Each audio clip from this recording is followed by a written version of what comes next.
Welcome to Blizzard Fire. We hope this video helps fire up your solution. You start by measuring the gap around the door so you choose the right seal. Once you know the top, sides, and bottom clearance, select foam for small gaps, V-strip for edges, or a sweep for the threshold.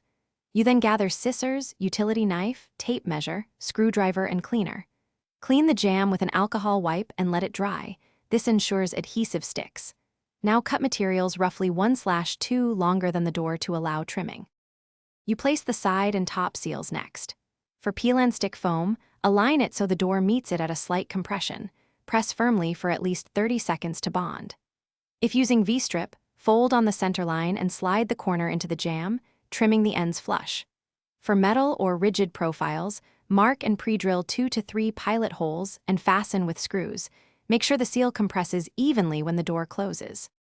You finish by fitting the door sweep on the bottom. Measure, cut to width, then attach according to model, adhesive or screws, and test the door closed. Make sure the sweep and side seals compress evenly without binding the door. If one area shows a draft, inspect for gaps and reseat the strip. If adhesive failed, clean and reapply or use screws. Once done, trim any excess, operate the door several times, and make small adjustments until. Thanks for watching. If you found this helpful, don't forget to like and subscribe.